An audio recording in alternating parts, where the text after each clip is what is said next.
नमस्कार, आप सभी का पुनः एक बार फिर से स्वागत है हमारे YouTube चैनल द ज्ञान सौर्य एकेडमी पे। मैं हूं निर्मल कुमार और आज आप क्लास करेंगे क्लास 10th का मैथमेटिक्स, जिसमें एक महत्वपूर्ण थ्योरी का आज हम लोग चर्चा करेंगे। त्रिभुज चैप्टर के अंतर्गत आज हम लोग पढ़ेंगे थेल्स प्रमेय के बारे में। जो भी नए विद्यार्थी हैं, जो नए व्यूअर हैं, जो नए चैनल को देख रहे हैं, कृपया आप पूरे वीडियो को देखें। वीडियो पसंद आए तो आप लाइक करें, सब्सक्राइब करें और शेयर करें। तो आइए हम लोग इस पे चर्चा करते हैं। त्रिभुज चैप्टर में जो भी है, विगत 2 क्लास में हमने इसके कॉन्सेप्ट को बताया है, जिसमें त्रिभुज में आने वाले सभी पद और उसके अंतर्गत कैसी क्रिया होती है, यह सब सारे टर्म को हम लोग जान चुके हैं, समझ चुके हैं। पिछले क्लास में हमने एक बताया था, नोट में एक बात लिखाया था कि 2 त्रिभुज अगर लिए जाएं और उनके संगत कोण समान हो तो वह दोनों त्रिभुज कहलाते हैं समान कोणिक त्रिभुज। क्या कहलाते हैं? समान कोणिक त्रिभुज। और यूनानी गणितज्ञ थेल्स ने उसके बारे में कहा था कि अगर 2 समान कोणिक त्रिभुज लिए जाएं तो उनके संगत भुजाओं का अनुपात क्या होता है? समान होता है। और इसी को उन्होंने प्रूफ किया, जिसे हम थेल्स का प्रमेय कहते हैं। प्रमेय, प्रमेयिका, यह आप पढ़ चुके हैं कि प्रमेय क्या होता है और प्रमेयिका क्या होता है। प्रमेयिका जिसको हम लोग क्या कहते हैं? लेमा भी कहते हैं अंग्रेजी में। तो प्रमेयिका के बारे में आपको बताया गया है कि यह एक स्वयं सिद्ध कथन होता है, इसको सिद्ध करने की आवश्यकता नहीं होती है। तो यह प्रमेयिका एक स्वयं सिद्ध कथन होता है, जिसकी सहायता से हम किसी अन्य कथन को, अन्य दिए गए स्टेटमेंट को साबित करते हैं, सही या गलत बताते हैं उसके माध्यम से, उसके द्वारा, है ना। उसमें अब एक चीज आ गया, कथन, स्टेटमेंट। आपको बताया गया कि कथन क्या होता है। कथन आपके द्वारा, प्रश्न के द्वारा, किसी के भी द्वारा दिया गया एक ऐसा वाक्य होता है जो या तो पूर्ण रूप से सत्य होता है, नहीं तो पूर्ण रूप से असत्य होता है। जहां किसी वाक्य में डाउट का सवाल आ जाएगा कि यह होगा कि नहीं होगा, तो वह स्टेटमेंट नहीं होता है। और आप सभी यह जानते हैं कि प्रमाणित हम उसी को कहते हैं जो 100% श्योर है कि यह या तो राइट है नहीं तो रॉन्ग है। अगर उसमें उलझन वाली बात होगी तो उसको हम प्रमाणित नहीं कर सकते हैं, है ना। जैसे अगर हम कहते हैं कि x संख्या 5 से छोटी है, x संख्या 5 से छोटी है, तो इसको आप प्रूफ नहीं कर सकते हैं, यह कथन नहीं होगा, क्योंकि x का मान कुछ भी हम ले सकते हैं, कुछ भी हम ले सकते हैं। तो कथन वही होता है जो पूर्ण रूप से या तो सही हो, नहीं तो पूर्ण रूप से गलत हो। तो प्रमेय जिसको सिद्ध करने के लिए दिया जाता है, पहले वह कथन के रूप में लिखा जाता है और वह सही होता है, इसलिए उसको हम कथन कहते हैं और उसी का हम प्रूफ देते हैं। वही काम हमको यहाँ पे करना है। तो वही यूनानी गणितज्ञ थेल्स के द्वारा दिया गया एक स्टेटमेंट है, जिसको हम लोग प्रूफ करेंगे। और जिस स्टेटमेंट का नाम दिया गया है क्या? थेल्स का प्रमेय। बहुत ही महत्वपूर्ण है आपके लिए। या थेल्स का प्रमेय भी पढ़ेंगे, इसका विलोम भी पढ़ेंगे, मतलब इसका रिवर्स ऑर्डर, है ना। तो इसमें हम लोग जानेंगे। तो यहाँ पर देखिए, समझिएगा, प्रश्न में भी कई तरह से इसको पूछा जाता है। तो क्या दिया जाता है और कैसे दिया जाता है, उसका निर्धारण हम लोग कैसे करते हैं। सबसे पहले आपको प्रश्न यह दिया जाता है, आपके एनसीईआरटी के पुस्तक में प्रमेय है 6.1, ठीक है। पहला प्रमेय आपको पूछा जाएगा कि थेल्स के प्रमेय को लिखें, थेल्स के प्रमेय को लिखें एवं प्रमाणित करें, प्रमाणित करें। यानी स्टेट एंड प्रूव, थेल्स के प्रमेय को लिखें एवं प्रमाणित करें, यानी कि state and prove Thales theorem and अब स्टेट एंड प्रूव यानी कि स्टेटमेंट पहले देना है, उसके बाद इसको प्रूव भी करना है ना। और यह प्रूफ जो है हम लोग को करना है त्रिभुज में। किस में करना है? त्रिभुज में। तो इस तरह से दिया जाएगा। जैसे कि हम लोग कल पढ़े थे समान कोणिक त्रिभुजों में यह होता है, तो समान कोणिक त्रिभुज के लिए भी इसको दूसरे रूप में यह प्रश्न पूछा जाता है। क्या या करके दिया, या करके नहीं देगा, मतलब या तो यह क्वेश्चन देगा, नहीं तो इसको दूसरे रूप में इस तरह से पूछा जाएगा कि समान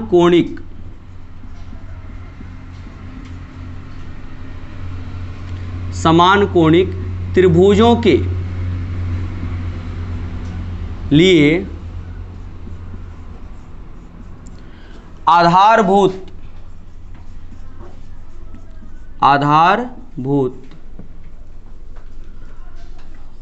समानुपातिकता के प्रमेय को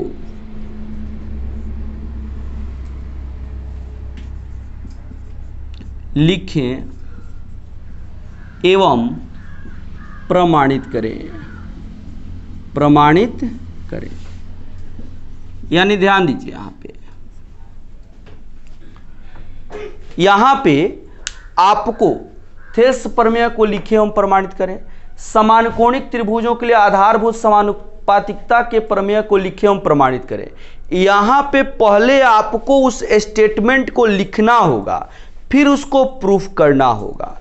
अब थेल्स के प्रमेय को प्रूफ करे, साबित करे अगर कहा जाता है तो हमको तो पता नहीं है ना कि थेल्स ने क्या कहा था, थेल्स ने क्या अवलोकन किया था, पहले उन्होंने क्या देखा, क्या अवलोकन किया, उसी को ना प्रूफ करेंगे।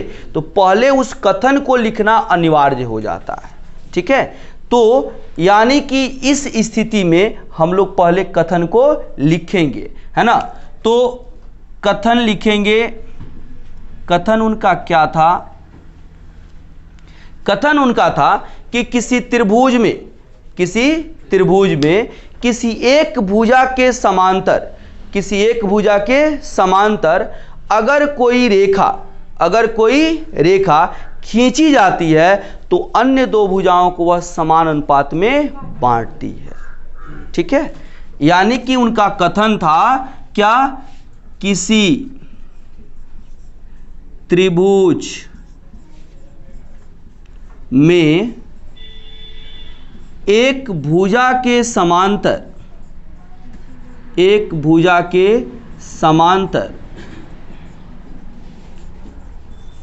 खींची गई रेखा अन्य दो भुजाओं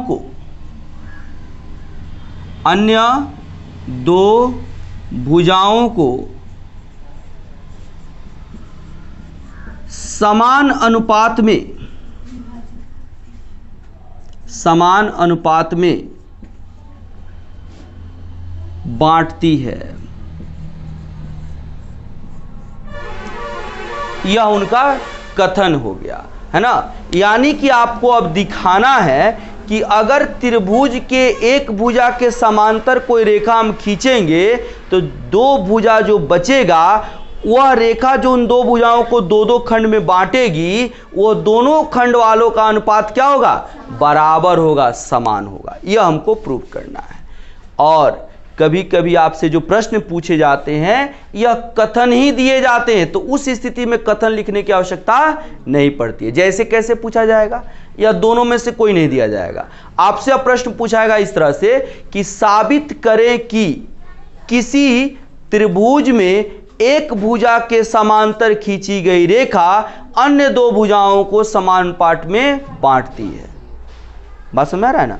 समद्विभाजित नहीं करती है, समान अनुपात में बांटती है। समद्विभाजित का मतलब हो गया दो बराबर भागों में बांटना, और समान अनुपात में बांटने का मतलब कि दो खंड होगा लेकिन उसका जो अनुपात निकालेंगे वह क्या होगा?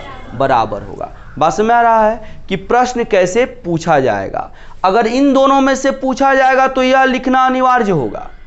अगर यही प्रश्न पूछा जाएगा, इसमें साबित करे जोड़ दिया जाएगा, तो यह लिखना कोई जरूरी नहीं है।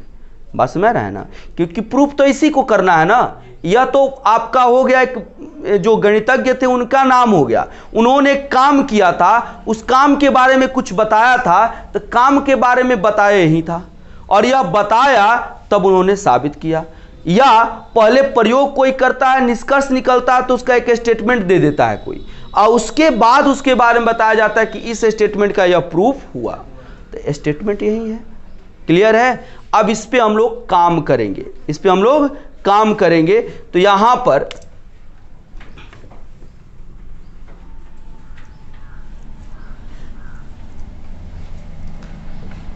इसका लिखेंगे उपपत्ति,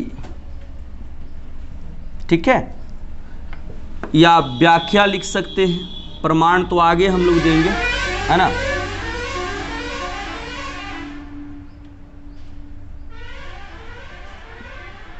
देखिए, जो स्टेटमेंट है उसी के अनुसार हम काम करना शुरू करेंगे। स्टेटमेंट क्या है? किसी त्रिभुज, तो कोई त्रिभुज ले लीजिए। बात ध्यान से समझिएगा, यह स्टेटमेंट आपके दिमाग में रहना चाहिए। लेकिन बात समझ रहा है ना कि थेल्स ने क्या कहा, उस कथन को याद रखना होगा आपको, ठीक है। तो हमने क्या कर लिया, एक त्रिभुज ले लिया, ठीक। अब कह रहा है कि एक भुजा के समांतर, पहले इस त्रिभुज के तीनों शीर्षों का नाम दे दीजिए। अब तीन भुजा दिखाई दे रहा है, तो एक भुजा के समांतर, अब इसमें से तीन भुजा, एक AB, एक BC और एक AC, किसी भुजा के समांतर हम रेखा खींच सकते हैं। तो हमने एक समांतर रेखा खींच दिया। इधर खींचेंगे तो उल्टा पड़ेगा, काम सीधा करना चाहिए कि समझ में भी बात आए। अगर ऐसे खींच देंगे तो टेढ़ा दिखाई देगा, काम में तो हो सकता है कि थोड़ा व्यवधान हो जाए। तो सीधा हम देखते हैं। तो हमने एक रेखा खींच दिया L, किसके समांतर यह हो गया? BC के समांतर। अभी रेखा खींचेंगे तो इस BC के समांतर खींचा गया तो AB और AC बच गया ना। तो यहां पर देखिए दो बिंदु पर इसको कट कर रहा है, तो यह जिस बिंदु पर काट रहा है उसका भी एक नाम दे देते हैं हम। इसका एक नाम दे दिए और इसका एक नाम दे दिए, कोई दिक्कत? चलिए अब देखिए यहां पर, यहां यह इसके समांतर है, यह रेखा L यह दो बिंदुओं पर काट रहा है। यहां पर कोई जरूरी नहीं है, समांतर का मतलब यहां से कहीं पर भी आप इसको खींच सकते हैं। बात ध्यान रखेंगे। अब ऐसा नहीं कि इसको हम माप करके मेजरमेंट करके इसको खींचे हैं, ऐसा कुछ नहीं है। बात समझ आ रहा है ना। अब देखिए, खींची गई रेखा अन्य दो भुजाओं को समान अनुपात में बांटती है। तो एक भुजा कौन हो गया? AB, और एक भुजा हो गया कौन? AC। तो देखिए AB का भी दो टुकड़ा हुआ, कौन कौन? एक AD और एक DB। और AC का भी दो टुकड़ा हुआ, कौन कौन? AE और EC। तो अनुपात का मतलब तुलना होता है, एक में दूसरे से भाग देना होता है। तो AD बटा DB, इधर हो गया AE बटा EC। यह दोनों क्या होना चाहिए? बराबर होना चाहिए।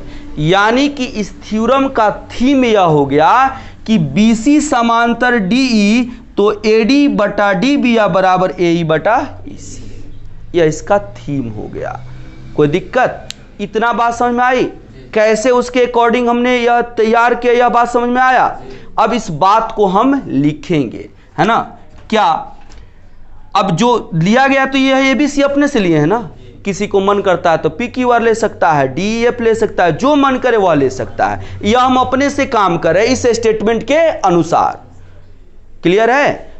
अब यहां पे कोई कंफ्यूजन नहीं होनी चाहिए। इतना तक बात समझ में आया ना। ध्यान से समझेंगे। हम यहां पर लिखेंगे माना कि, अभी माना कि मत लिखिए, हम लिखेंगे कथनानुसार। हम कथन के अनुसार ही काम कर रहे हैं। तो कथनानुसार माना कि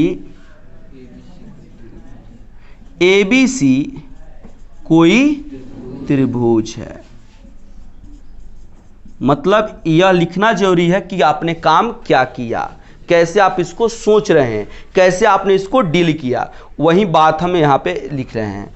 माना कि ABC कोई त्रिभुज है जिसमें किसके? BC के समांतर, है ना, BC के समांतर रेखा L खींची गई है जो AB तथा AC भुजाओं को क्रमशः D तथा E पर प्रतिच्छेद करती है। कोई दिक्कत? बात समझ में आया है ना? अर्थात DE समांतर BC दिखाई दे रहा है? तो सिद्ध करना है। क्या सिद्ध करना है?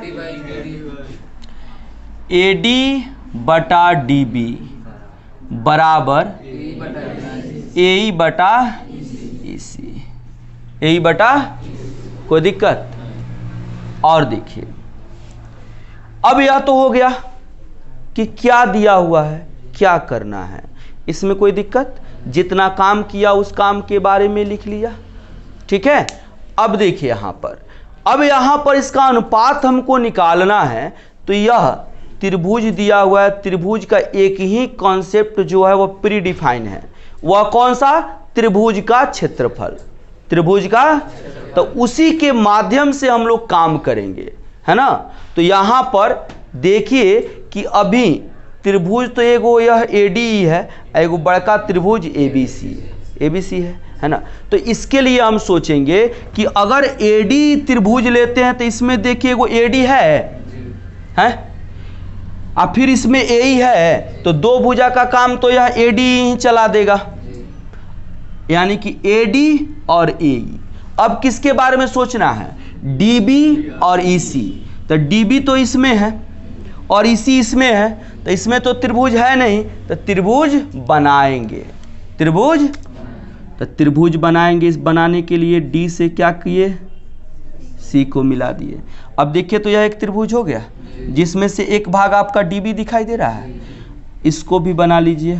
तो E से क्या करेंगे? B को मिला, यह EC बन गया। काहे के लिए मिलाए हैं? समझ में बात आ रही है? काहे के लिए मिलाए हैं? क्योंकि त्रिभुज बन जाए और त्रिभुज में का जो पार्ट हमको चाहिए, जो भाग, वो हमें मिल सके। क्लियर है? कोई दिक्कत? बात समझ में आ रही है ना? और देखिए अब क्या करेंगे, यहां पर इसमें त्रिभुज के क्षेत्रफल को निकालने के लिए आधार के साथ साथ शीर्षलंब भी जरूरी होता है। तो अगर AD आधार लेते हैं तो इसके सामने वाला शीर्ष E होगा, तो E से इस पर लंब डाल दें। बोलिए, डालेंगे? अब तो अगर ADE का क्षेत्रफल निकालते हैं तो यह लंब हो जाएगा ना। इसका एक नाम दे दीजिए।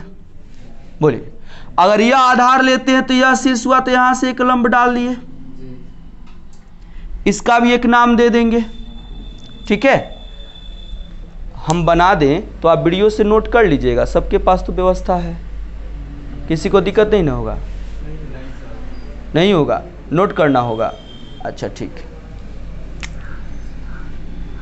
अब देखिए यहाँ पे चूंकि अटने वाला नहीं है, मिटाना पड़ेगा, उसके लिए वेट करना पड़ता है थोड़ा सा। अब यहाँ पर देखिए, यहाँ से अलंब हो गया। अब यहाँ पर रचना में इसको लिखेंगे। क्या रचना में लिखें बताइए? बिंदु D से AE पर DN लंब खींचा, E से AD पर EM लंब खींचा, D से C को और B से E को मिलाया। बात समझ में आ रहा है ना? रचना क्यों कर रहे हैं यह बात समझ में आ रहा है? क्लियर है? लिखेंगे क्या कि त्रिभुज ADE में D से DN लंब AE तथा E से EM लंब AD खींचा, एवं D से C को, B से E को मिलाया। बोलिए कोई दिक्कत? ठीक है, बात समझ आ रही है? अब हम यहाँ पर प्रमाण देंगे। सारी बातें हो गई, सारे काम हो गए, अब प्रमाण देंगे। अब देखिए बहुत आसान है। त्रिभुज बन रहा है, लंब डाल दिए। यहाँ देखिए तो कि अगर हम आधार डीबी लेते हैं तो इस त्रिभुज में यहाँ पर क्या बन रहा है? न्यून कोण, सम कोण या अधिक कोण? अधिक कोण बन रहा है। तो इस त्रिभुज में अगर आधार डीबी लेते हैं तो इसके लिए शीर्ष लंब कौन होगा? इसके बढ़े हुए भुजा पर डाला गया लंब ही ना होगा, यानी कौन? EM। ठीक, अगर यह त्रिभुज लेते हैं तो यहाँ पर भी अधिक कोण है। तो अगर आधार इसी लेते हैं इस त्रिभुज के लिए तो इसके लिए भी लंब कौन होगा? DN। बात समझ में आ रही है? नहीं आ रही है? इस त्रिभुज में, कौन त्रिभुज? DB में अगर आधार हम DB ले लें तो यहाँ पर 90 से ज़्यादा का कोण बन रहा है। तो इसके लिए, इस आधार के लिए अगर शीर्ष लंब की बात करें तो इसके बढ़े हुए भुजा पर यहाँ से डाला गया लंब होगा ना। तो इस आधार के लिए शीर्ष लंब EM और इस आधार के लिए शीर्ष लंब DN, जो हम लोग पहले पढ़ चुके हैं पिछली कक्षा में कि अधिक कोण में कैसे निर्धारित करते हैं। नहीं हो तो ऐसे भी देख लीजिए, यह D हो गया, यह B हो गया और यह E हो गया। इससे इसको मिलाए हैं, देखिए यहाँ पर D पर अधिक कोण बन रहा है। तो अब DB के बढ़े हुए भाग पर ही ना डाला गया लंब इसका शीर्ष लंब होगा? नहीं होगा? तो यह E से यही ना लंब डाले हैं। अभी समझ में आया? अब काम करेंगे। देखिए हम जानते हैं, क्या जानते हैं? त्रिभुज का क्षेत्रफल बराबर 1/2 गुना आधार गुना शीर्ष लंब या ऊंचाई होता है।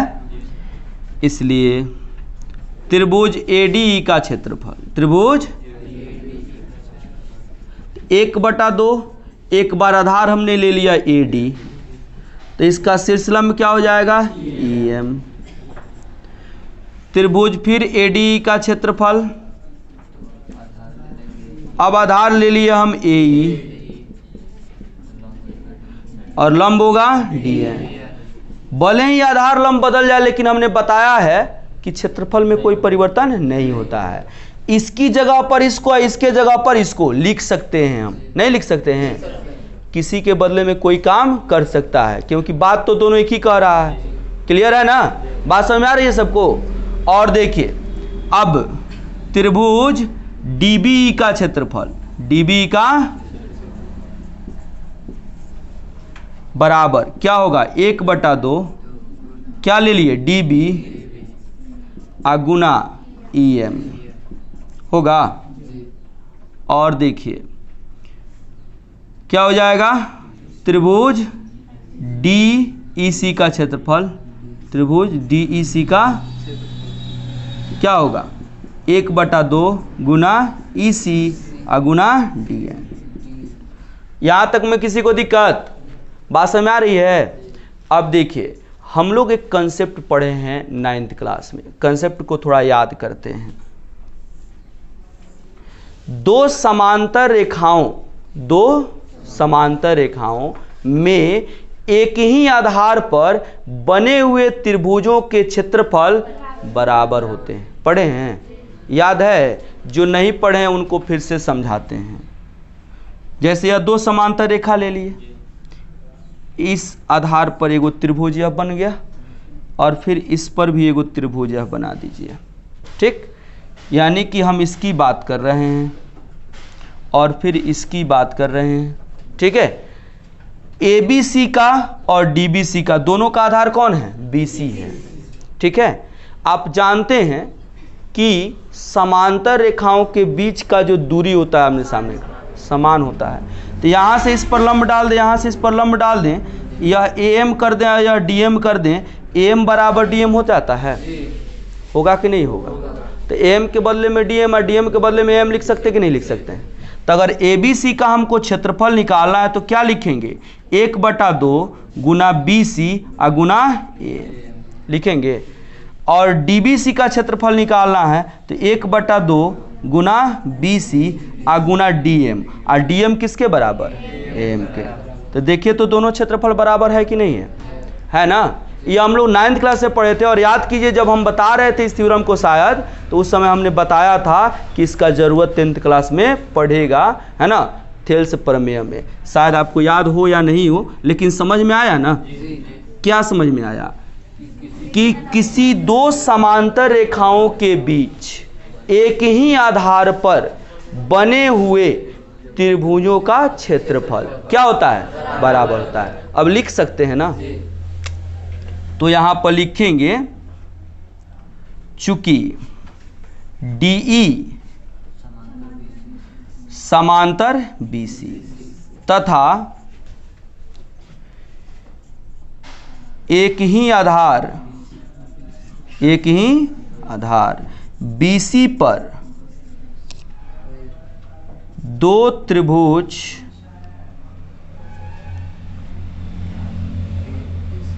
BC नहीं DE,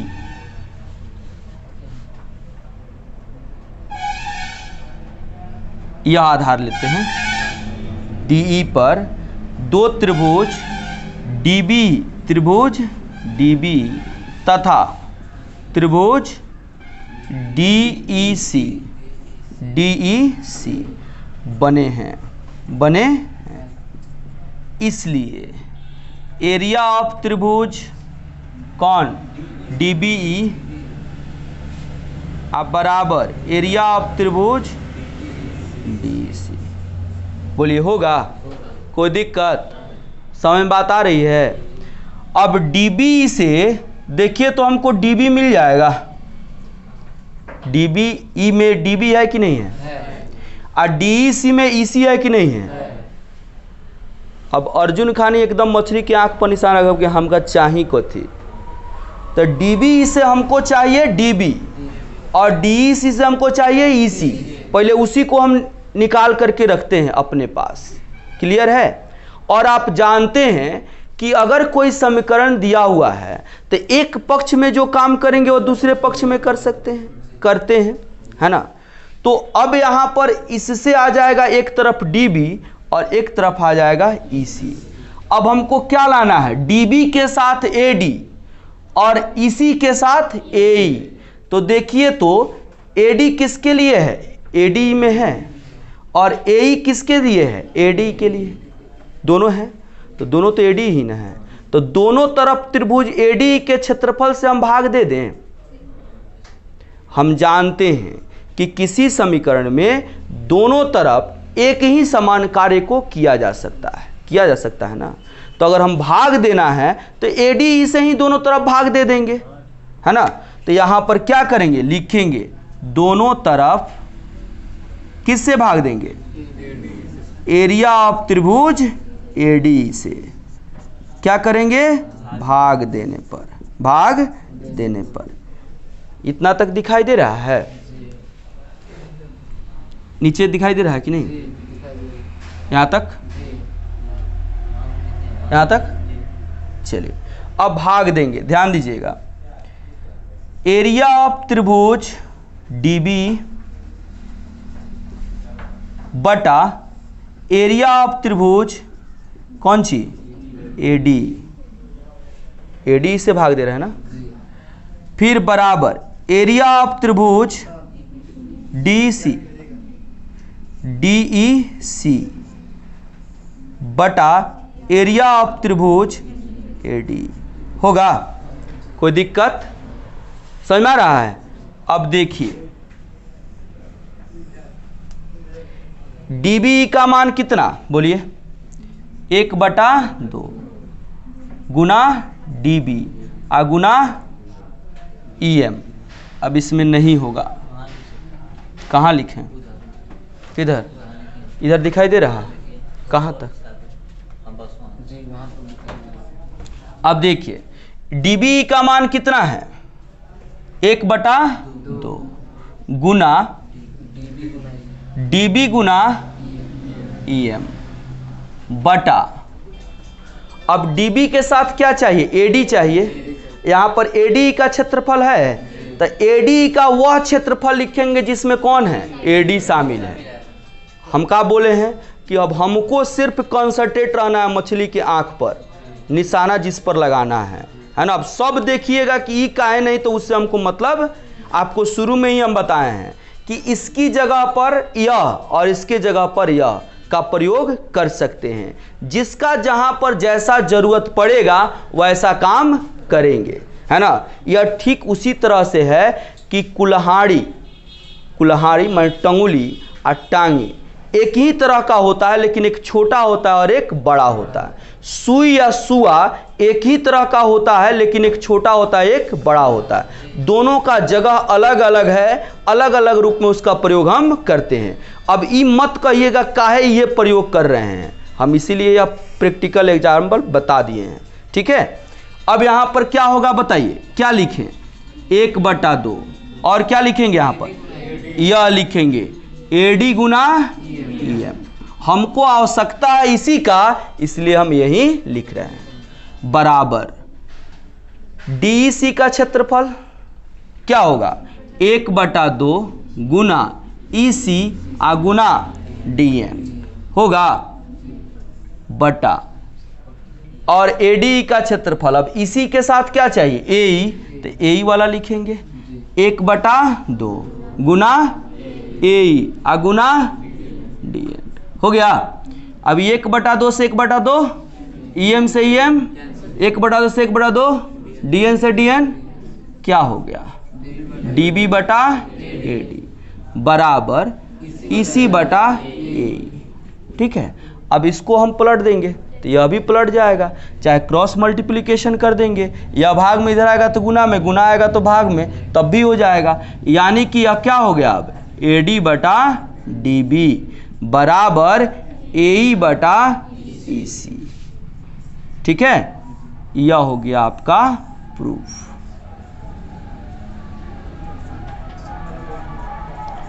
समझ में नहीं आया, किसी को दिक्कत भी है, बोलिए, किसी को दिक्कत हो तो कहिए, नहीं है ना, तो यह नोट कीजिए और इसका टेस्ट लेंगे हम अगले क्लास में, ठीक है। और अगले क्लास में हम लोग पढ़ेंगे थेल्स का विलोम। यह आप करेंगे ना तो उसको 2 मिनट में हम करा देंगे, सेम यही काम होगा, थोड़ा सा का डिफरेंस हो जाएगा, ठीक है। चलिए नोट कीजिए इसको।